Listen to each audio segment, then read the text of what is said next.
Recording हो रही है, अब चुप रहो।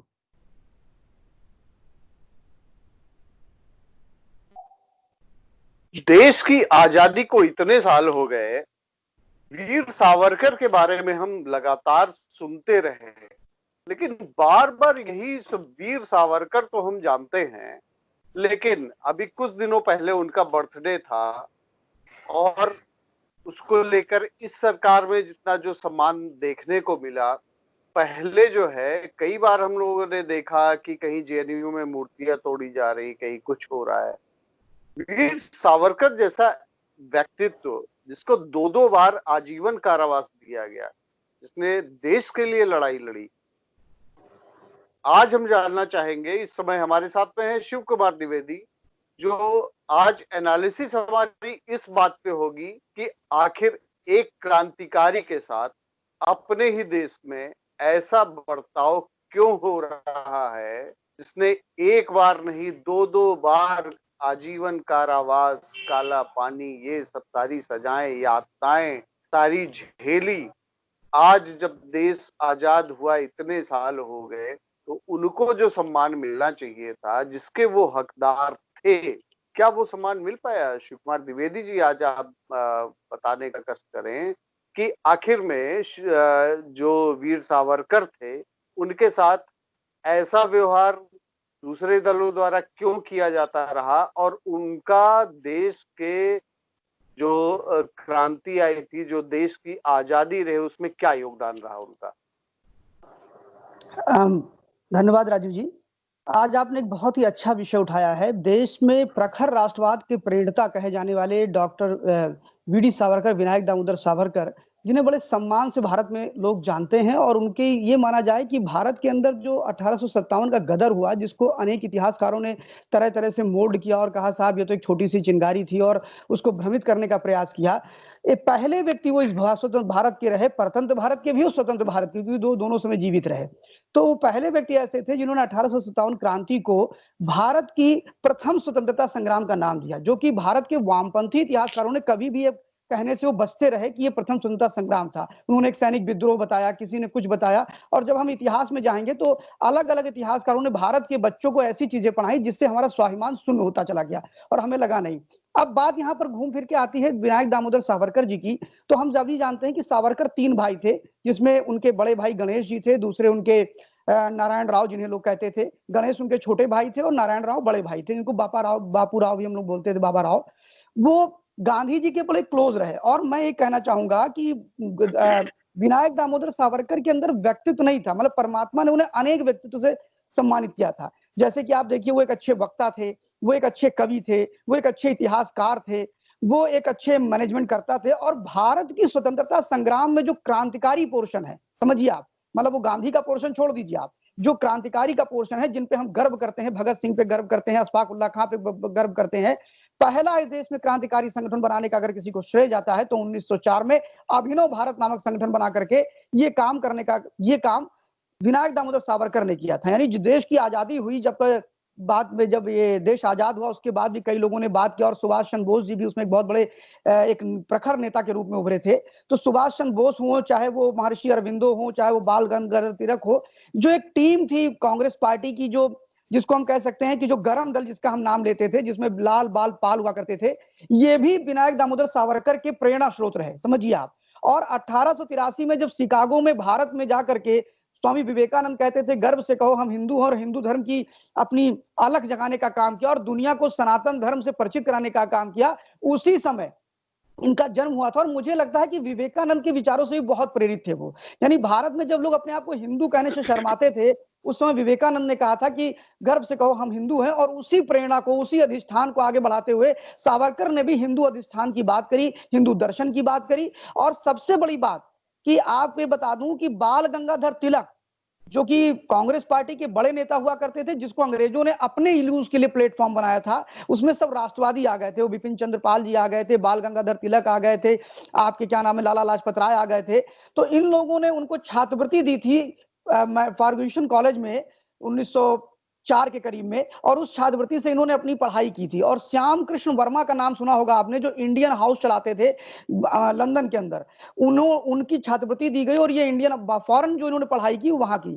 अब बात ये आती है कि ये इनके नाम पर एक उपलब्धियां नहीं है। अगर हम राजू जी बात करें तो ये पहले स्वतंत्र भारत के ऐसे क्रांतिकारी रहे जिन पर अभी आपने बताया कि 2 बार आजीवन कारावास एक ही 2 केस में दिए गए। एक व्यक्ति को 2 बार आजीवन कारावास एक अद्भुत चीज थी। ये पहले ऐसे क्रांतिकारी थे भारत के जिनके ऊपर मुकदमे अंतरराष्ट्रीय न्यायालय हेग में चले। ये पहले ऐसे भारतीय थे जिनकी पुस्तक प्रकाशित होने से पहले ही बैन की गई। ये पहले ऐसे क्रांतिकारी भारतीय थे कि जो लंदन में रह करके ब्रिटिश सरकार के खिलाफ आंदोलन को तेज कर रहे थे और वहां एक चीज इसी बीच में आप ये भी बताते चलिए कि जो ये 2-2 बार मुकदमे हुए या जो जितना विरोध इनका होता था, ये गरम दल के नेता थे।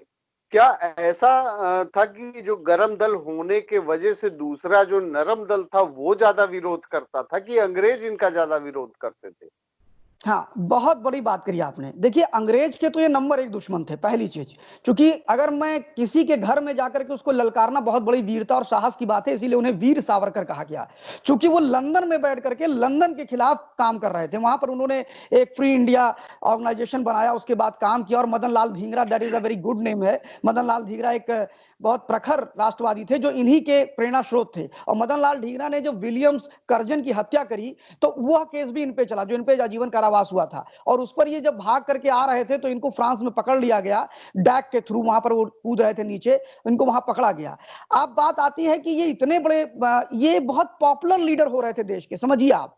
मतलब कांग्रेस पार्टी के कोई भी नेता अगर उन नेताओं को छोड़ दिया जाए, गरम दल के सुभाष चंद्र बोस को छोड़ दिया जाए, बाल गंगाधर तिलक को छोड़ दिया जाए, तो उनके बाद अगर देखा जाए तो देश में बड़ी पॉपुलैरिटी थी, खासतौर पर क्रांतिकारियों के बीच में। लोग सावरकर से मिलना चाहते थे। मैं वो दिन भी बताना चाहूंगा कि 1941 में 22 जून को नेताजी सुभाष चंद्र बोस इनसे मिलने गए थे। मतलब इनकी पॉपुलैरिटी आप समझ सकते हैं। इन्होंने नेताजी सुभाष चंद्र बोस को इनहेंस किया कि आप जर्मनी में जाइए, हिटलर से मिलिए और भारत को आजाद कराइए। तो ये बहुत बड़े बड़े काम कर रहे थे। अब बात आती है कि जब हम उत्तर प्रदेश, जब हम भारत की बात करते हैं तो भारत में जो कांग्रेस की सरकार थी, यानी कांग्रेसी मूवमेंट जो चल रहा था, तो 1916 के करीब में गांधी जी यहां पर आए थे, समझिए आप। और एक तरह से मुझे लगता है कि पूरे कांग्रेस पार्टी की जो पॉलिटिकल सेटअप था, जो पॉलिटिकल स्ट्रेटजी थी, वो वीर सावरकर के आसपास घूम रही थी और उन्हीं के विचारों के आसपास घूम रही थी। जैसे 1905 में उन्होंने बंग भंग आंदोलन में वीर सावरकर जी ने स्वदेशी वस्तुओं की बात करी और कपड़ों को जलाया।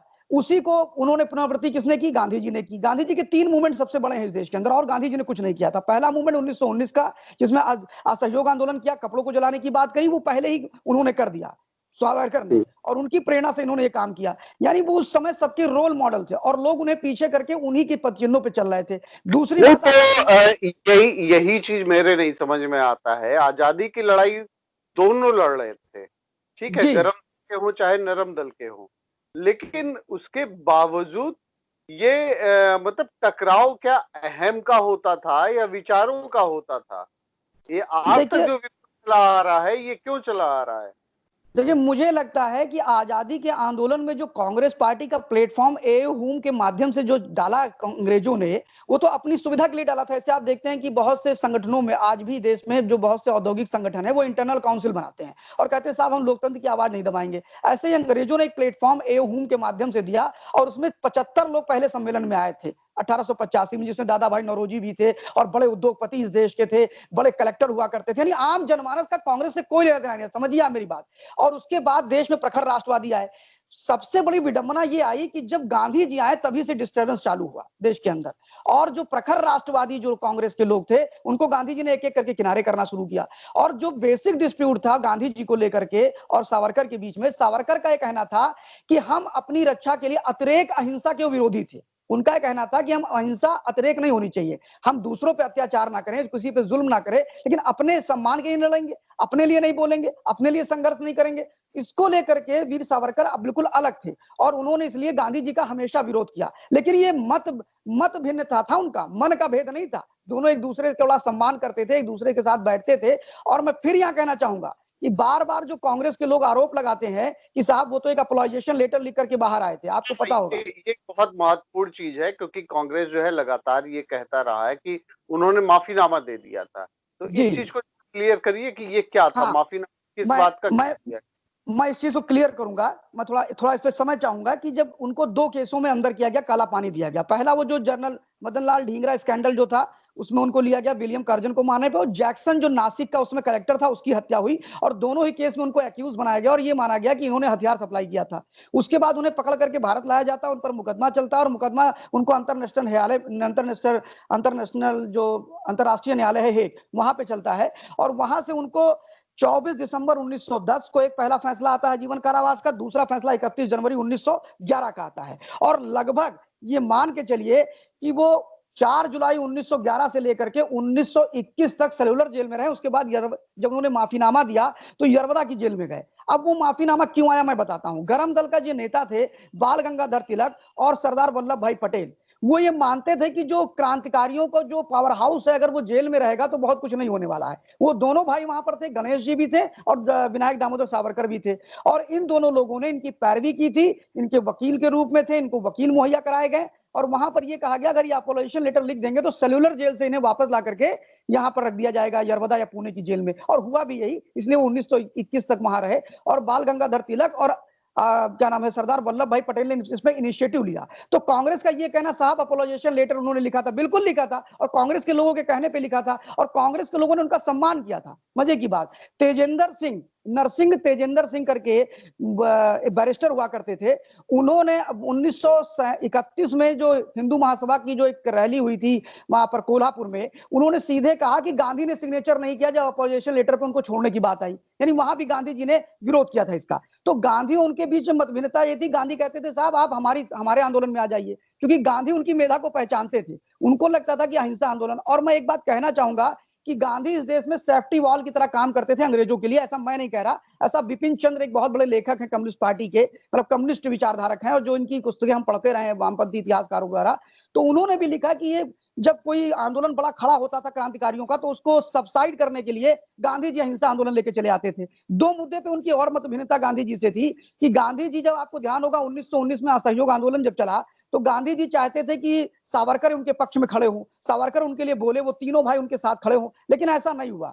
चूंकि सावरकर को अक्सर वो गांधी जी को पाखंडी सावरकर कहते थे। उसका कारण ये था, उन्होंने अपनी एक पुस्तक में लिखा है, केसरी एक लाला लाजपत राय चलाते थे, केसरी में उन्होंने इसका लिखा था, कॉलम लिखा था कि गांधी जी पाखंडी है, क्योंकि जब ब्रिटेन भारत पे हमला करता है तो वो विरोध करते हैं, लेकिन जब ब्रिटेन जर्मनी पे हमला करता है तो जर्मनी का विरोध करते हैं। तो ये उनके पाखंड को उजागर करता है। 1919 में जब असहयोग आंदोलन चालू हुआ और कपड़ों की झोली जलानी शुरू हुई, तो उसमें आपको पता होगा कि तुर्की के खलीफा को हटा दिया गया था, और दुनिया में खिलाफत आंदोलन भी 1919 और 20 में चला।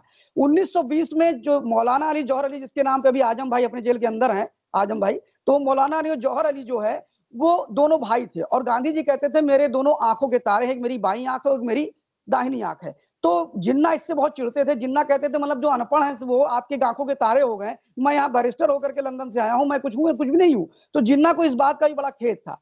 अब बात आती है कि असहयोग आंदोलन में भी सावरकर ने उनका विरोध क्यों किया। इसलिए किया कि मोपला मुसलमान जो केरल में थे, उन्होंने उस आंदोलन को भारत की स्वतंत्रता आंदोलन से ना जोड़ करके खिलाफत में जो टर्की का खलीफा हटाया गया उस आंदोलन से जोड़ा, और उसकी प्रक्रिया स्वरूप उन्होंने हजारों हिंदुओं को मारा, हत्याएं की उनकी, महिलाओं के साथ बलात्कार किया। उस पर गांधी जी मौन रहे, ना धरना प्रदर्शन किया, ना ही वो रघुपत राघव राजा राम करते हुए धरने पर बैठे, ना ही भूख हड़ताल पे गए, ना ही अनशन पे गए। लेकिन उसके ठीक कुछ दिनों बाद ही चौरी चौरा कांड, आपने इतिहास में सुना होगा, चौरी चौरा कांड में जो निहत्थे अहिंसावादी जो गांधीवादी लोग थे, जब वो प्रदर्शन कर रहे थे तो उन पर ब्रिटिश की चौकी के पुलिस वालों ने मारा उन्हें।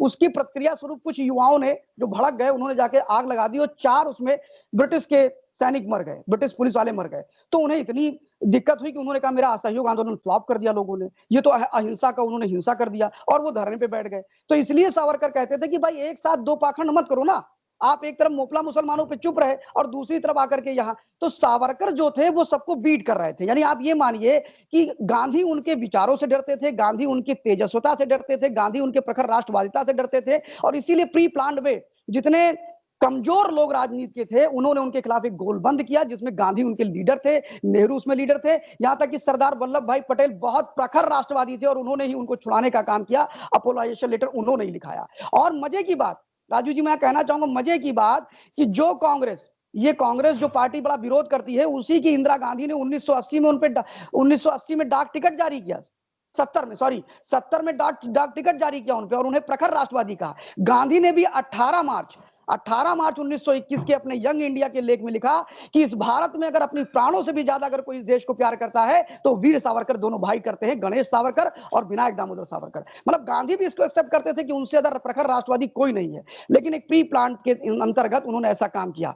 आपको ये भी बता दूं कि स्वतंत्र भारत में देश आजाद होने के बाद नेहरू जी ने उन्हें अंदर कर दिया गांधी हत्याकांड में। समझिए आप, किसी भी क्रांतिकारी को, यानी स्वतंत्रता आंदोलन में जो क्रांतिकारी रहा, स्वतंत्रता सेनानी रहा, उसको देश आजाद के बाद अगर जेल दिया जाए तो कितनी मतलब क्षोभ की बात है। सोचिए आज आज आप भारत माता को गाली देने वाले अगर किसी पत्रकार को हम अंदर कर देते हैं तो आप कहते हो साहब ये तो फ्रीडम ऑफ स्पीच का उल्लंघन हो गया। लेकिन आप सोचिए कि जो भारत माता के लिए काला पानी रहता हो या 12-14 वर्ष तक जेल में काटता हो, अपने अन्यंत्र यातनाएं सहता हो, और वहीं नेहरू जी मलाई काट रहे थे और गांधी जी बैठते थे तो उन्हें राजनीतिक कैदी की तरह उनके साथ व्यवहार किया जाता था, उन्हें किताबें मुहैया कराई जाती थी, उन्हें खाने के लिए अच्छी चीजें उपलब्ध कराई जाती थी, उनसे नेहरू जी और गांधी जी से पूछा जाता था और सारे कांग्रेसियों से कि भाई क्या खाओगे क्या पियोगे, और वही ब्रिटिश सरकार उनको यातना देती थी काला पानी में।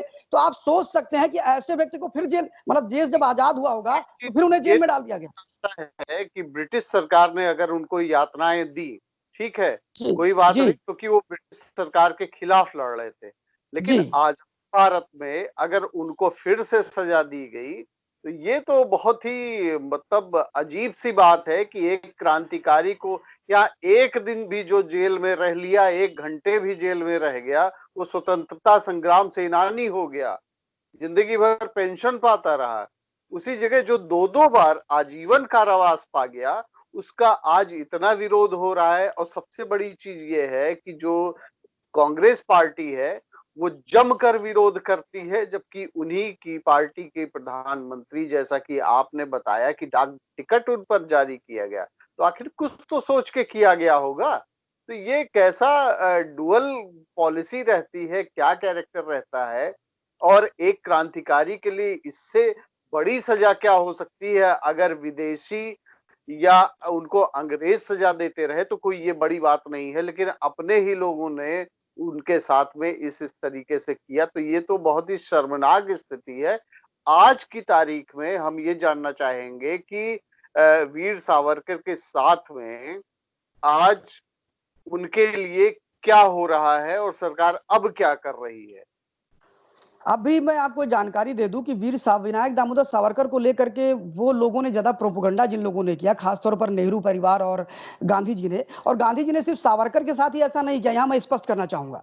मतलब मैं गांधी जी बहुत अच्छे व्यक्ति थे, एक अहिंसा का आंदोलन चलाया, हो सकता है कि 200-200 साल बाद उन्हें भगवान की तरह लोग पूजे भी, जैसा कि साउथ अफ्रीका और कंट्रीज में लोग कह रहे हैं। और ये हमारे लिए गर्व का विषय होगा कि गांधी जी को अगर लोग पूछते हैं तो ये सब हमारे देश के लोग हैं, कहीं बाहर के लोग नहीं थे। लेकिन मैं एक चीज कहना चाहूंगा कि गांधी जी ने उन्हीं के साथ ऐसा नहीं किया। इस डिस्क्रिमिनेशन पॉलिसी में गांधी और नेहरू की पॉलिटिक्स ने बड़े दिग्गज नेताओं को यहां से बाहर किया, जिसमें सुभाष चंद्र बोस एक बहुत बड़ा उदाहरण है। जब 1929 में ऑल इंडिया कांग्रेस कमेटी की जब अध्यक्ष पद चुना जाना हुआ और पूरे देश से वोटिंग हुई और सुभाष चंद्र बोस के खिलाफ में पटनवा सीतारमैया को गांधी जी ने खड़ा किया। आप बताइए कैसे ये कहते हैं कि हम लोकतंत्र के रक्षक हैं, जब देश में स्वतंत्र भारत, परतंत्र भारत में 1929 में सुभाष चंद्र बोस जी ने उनको हरा दिया, पटनवा सीतारमैया को, और उसके बाद में जीतने के बाद उनसे रिजाइन कराया गया। क्या ये गांधी जी ऐसा आदर्श था? क्या गांधी जी के इस कृत्य के बाद हम उनके प्रति श्रद्धा रख सकते हैं? आप बताइए, मुझे तो नहीं लगता कि मैं श्रद्धा रख पाऊंगा। उसके बाद आ जाइए, सरदार वल्लभ भाई पटेल को 3 बार उन्होंने किनारे किया। अब बात यह आती है, 3 बार वो राष्ट्रीय अध्यक्ष बनने जा रहे थे, उनको उन्होंने किनारे किया। बात यह है कि गांधी जी, सरदार वीडी सावरकर को लेकर के ये बहुत भयभीत थे ये लोग कि देश में नेहरू से ज्यादा पॉपुलैरिटी उनकी हुआ करती थी, सुभाष चंद्र बोस की प्रॉपर्टी सबसे अधिक हुआ करती थी। तो इन्हें लगता था ये आएंगे तो देश को चलाएंगे तो देश एक बहुत तेजी से आगे बढ़ेगा और उन्हें कहीं प्रधानमंत्री बनने का अवसर नहीं मिलेगा। अब बात आती है कि अब किया क्या गया। वीडी सावरकर को लेकर के इतिहास के पन्नों से मिटाने का काम किया गया। वामपंथी इतिहासकारों ने उनके समूल व्यक्तित्व को नष्ट करने का काम किया। देश के युवाओं को आज तक अब लोग वीडी सावरकर सुनने लगे हैं, अब लोग विनायक दामोदर सावरकर की बात करने लगे। एक चीज बताना चाहूंगा कि वीडी सावरकर ऐसे व्यक्ति थे जिन्हें बार एक्ट ला जब उन्होंने लंदन में पास किया 1909 में, तो उन्हें वहां की ब्रिटिश की गवर्नमेंट ने एक रेजोल्यूशन पारित किया और कहा कि ना ये भारत में प्रैक्टिस कर सकते हैं और ना बाहर कर सकते हैं। ये भी एक अपने आप में अद्भुत है कि एक व्यक्ति डिग्री लेता है और उसको डिग्री इसलिए उसकी डिग्री पे प्रैक्टिस नहीं कर सकता है क्योंकि वो राष्ट्रवादी विचारधारा का है, वो अपने देश के लिए जीना चाहता है, वो अपने देश के लिए मरना चाहता है। फिर एक बात आती है, उन्होंने पहला इंडियन झंडा बनाया था जिसको लेडी गामा ने 1909 में लेडी कामा जो 1909 में जर्मनी में थी, जो हमारी सहयोगी थी, उन्होंने किया था। और शायद उन्हीं के प्रेरणा से ही सुभाष चंद्र बोस वहां पहुंचे भी थे जर्मनी में, समझिए आप। तो एक बहुत बड़ा उन्होंने काम किया। अभी बीडी सावरकर को लेकर के जितना ही आप पढ़ते जाएंगे, उसमें आपको नई नई चीजें मिलेंगी। आप बीडी सावरकर जी के 1883 में पैदा हुए, 1966 में उनका देहांत हुआ।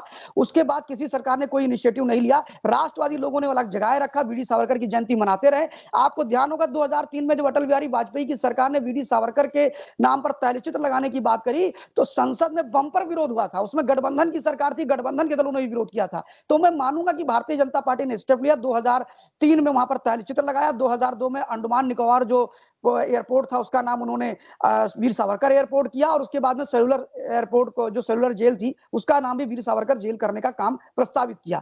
अभी आप देखते हैं कि जब हम कई इतिहासकारों को पढ़ते हैं, या सोशियोलॉजी का स्टूडेंट जो होता है, या पॉलिटिकल साइंस का स्टूडेंट होता है, उसे लोहिया पढ़ा दिया जाता है, उसे जवाहरलाल नेहरू, जिसको कुछ भी मतलब कितने बड़े विद्वान थे मैं तो नहीं जानता, लेकिन उनको भी पढ़ने के लिए लोगों को बाध्य किया जाता है। उसके बाद में कन्फ्यूशियस को पढ़ाया जाता है, लाओ त्से को पढ़ाया जाता है, सबको पढ़ाया जाता है, एक्सेप्ट बीडी सावरकर को नहीं पढ़ाया जाता था, जबकि देश का पहला इतिहासकार था वो, और प्रचंड और एक तथ्यों सहित वो अपने इतिहास को लिखते थे।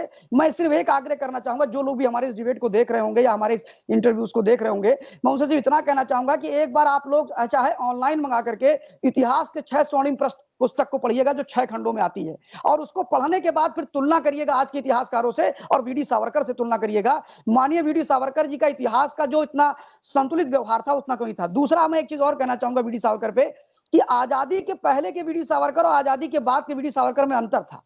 आजादी के पहले के वीडी सावरकर ने जब 1857 की क्रांति में the Indian war of the independent 1957 लिखा था, तो उन्होंने हिंदू मुस्लिम एकता की बात करी थी। जो लोग बार बार कह रहे हैं साहब ये गलत है, वो गलत है, ऐसा कर, तब उन्होंने किया था। देश की आजादी के बाद उन्होंने प्रखर हिंदू राष्ट्रवाद की बात करी थी कि साहब अब देश आजाद हो गया। तो मैं ये मानूंगा चाणक्य के बाद अगर कोई अखंड भारत की परिकल्पना कोई लेकर के आया, तो वीडी सावरकर लेके आए। चाणक्य अगर देश में स्वदेशी की बात कोई करने वाला आया, तो 1905 में ये लेकर के आए। छुआछूत को लेकर के सावरकर ने सबसे बड़ा काम किया, जिसको बाद में गांधी जी ने फॉलो किया, और 1932 में गांधी जी ने छुआछूत आंदोलन चलाया, जिसमें 1931 में पहले ही मुंबई में बीडी सावरकर ने पतित पावन मंदिर बनाया। जब बीडी सावरकर जेल में थे, तो उन्होंने जेल में मंदिर की व्यवस्था की गई, जरोदा के जेल में, तो उन्होंने कहा मुझे हरिजन पुजारी चाहिए, मुझे ब्राह्मण या अन्य पुजारी नहीं चाहिए। तो ये बहुत बड़ा एक लकीर खींचा, एक सेट किया। और आज भी आप देखते हैं कि जगह जगह एसटी एसटी की बात हो या कभी छुआछूत की बात हो, जो आज भी विमर्श का मुद्दा है, आज भी बड़े बड़े टेलीविजन पर इसकी चर्चा होती है। आज भी देश की राजनीति छुआछूत के आसपास घूमती है, आज भी देश की राजनीति स्वदेशी के आसपास घूमती है,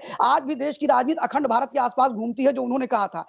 और पूर्ण स्वराज की मांग, आपको एक बताऊं कि ये वीर सावरकर ने 1942 में इनका विरोध किया था, गांधी जी का। क्यों किया था? गांधी जी ने कहा कि ब्रिटिश को एक लेटर लिखा, ब्रिटिश चांसलर को, कि साहब ऐसा करिए कि आप हमें आजाद कर दीजिए और अपनी फोर्स रखिए, आप, हमें कोई दिक्कत नहीं है। इसको इन्होंने विरोध किया और कहा हमें पूर्ण स्वराज चाहिए, हमें एक भी यहाँ पर अंग्रेज नहीं चाहिए, हमारी सत्ता हो, हमारी सरकार हो, हमारा संविधान हो, हमें ऐसा चाहिए। तो वीर सावरकर ने बहुत बड़े काम किए थे, जिसको कांग्रेसियों ने छुपाया, उनके व्यक्तित्व को दबाया, और भारत के लोगों को स्वाभिमान शून्य बनाने के लिए कांग्रेसियों ने बटैया पे दे दिया था, क्या नाम है ये जो शिक्षा समिति है, इन कम्युनिस्टों को, और उन्होंने एक गलत तरह का प्रस्तुत किया। आज सुभाष चंद्र बोस के बारे में कितनी चीजें बताइए आप, क्या सुभाष चंद्र बोस के बारे में सामग्री उपलब्ध है? क्या डॉक्टर सरदार वल्लभ भाई पटेल के बारे में कोई सामग्री उपलब्ध है? क्या विनायक दामोदर सावरकर के बारे में कोई सामग्री उपलब्ध है? क्या मैं पूछता हूं कि मदन मोहन मालवीय के बारे में कोई सामग्री उपलब्ध है? क्या महर्षि अरविंदो का 100 शताब्दी वर्ष मनाया जा रहा था कुछ दिन पहले, 125वां वर्ष।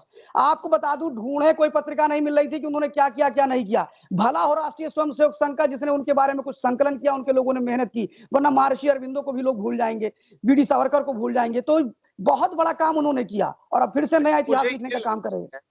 ये जो आइडियोलॉजी थी, कि जैसा कि आपने बताया कि आजादी के पहले हिंदू मुस्लिम एकता की बात बीडी सावरकर के द्वारा की गई, लेकिन उनकी आइडियोलॉजी थी कि बाद में उन्होंने इस चीज का विरोध किया। तो मुझे लग रहा है कि यही सबसे बड़ा रीजन रहा होगा कि बार बार जो है कांग्रेस के द्वारा, गांधी के द्वारा, जवाहरलाल नेहरू के द्वारा इसी आइडियोलॉजी का विरोध लगातार किया जाता रहा, और बीडी सावरकर की जो आइडियोलॉजी थी उसको बार बार छिपाया गया, दबाया गया, कि जिससे सही तथ्य ना लोगों के सामने आने पाए, या लोग इस आइडियोलॉजी को फॉलो ना करें, और इसी के तहत ये सारी कार्रवाई की गई। लेकिन आपने एक बहुत अच्छी जानकारी दी, जो मुझे पर्सनली नहीं मालूम थी, कि अनटचेबिलिटी जो थी वो सबसे पहले बीडी सावरकर के द्वारा की गई थी, जिसको गांधी जी के द्वारा एडॉप्ट किया गया बाद में। तो ये सारी चीजें थी। आज आपने जो जानकारी दी है, मुझे लगता है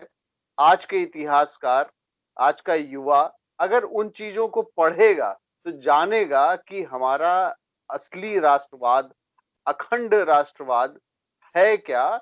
और इसे आप कुछ और बताना चाहते हैं, लग रहा है। नहीं, मैं सिर्फ इतना कहना चाहता हूं कि एक तो जो ये बार-बार आरोप लगाते हैं, मतलब महात्मा गांधी जो गांधी ग्रुप है, खास तौर पर जो कांग्रेसी हैं कि साहब ये जो छूट के जेल से आए थे, वो अपोलाइजेशन लेटर लिखा था, उसमें कांग्रेसी गरम दल का बहुत बड़ा हाथ था, जिन्होंने अपोलाइजेशन लेटर लिखा और बाहर से उन्होंने ऑपरेट किया। यहाँ एक चीज और कहना चाहूंगा, जो भी आपने कहा कि आजादी से पहले वो हिंदू मुसलमान एकता की बात करते थे, बाद में वो प्रखर राष्ट्रवादी हो गए और हिंदू महासभा के अध्यक्ष भी बने, और फिर हिंदू महासभा को उन्होंने राजनीतिक पॉलिटिकल पार्टी बनाया, समझिए आप, मतलब उसको स्वयंसेवी संगठन के बजाय पॉलिटिकल पार्टी बनाया।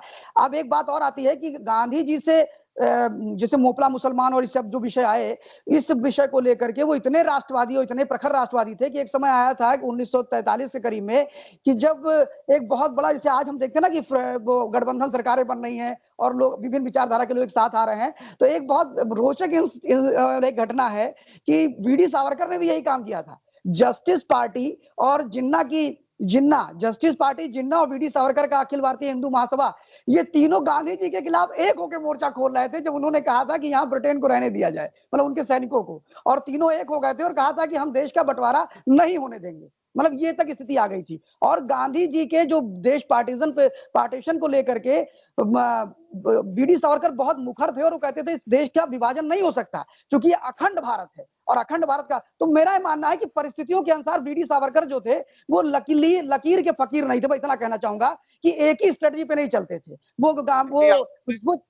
वो चाणक्य की उस नीति के अनुसार थे कि जब सिकंदर ने भारत पर आक्रमण किया तो चंद्रगुप्त मौर्य ने कहा साहब हमें तो मगध के नरेश घनानंद से लड़ना है, तो उन्होंने कहा घनानंद से तो हम बाद में निपट लेंगे, तो घर का मामला है, पहले हम सिकंदर को मारते हैं। तो ऐसे जब देश में ब्रिटिश काल था तो उन्होंने कहा पहले हम ब्रिटिश से निपट ले, बाद में देखते हैं अंदर क्या होगा। तो मैं मानता हूं कि उनके जैसी स्ट्रेटजी फॉलो करनी चाहिए। और भारत का जो वर्तमान नेतृत्व है, मैं उससे भी आग्रह करूंगा कि आप वीर सावरकर बनिए साहब। जहां आपका हित प्रभावित होता है वहां तुरंत उसको मारिए, और जहां हित हमारा अच्छा है वहां किसी के साथ भी जाने में कोई दिक्कत नहीं है, हम कहीं भी जा सकते हैं।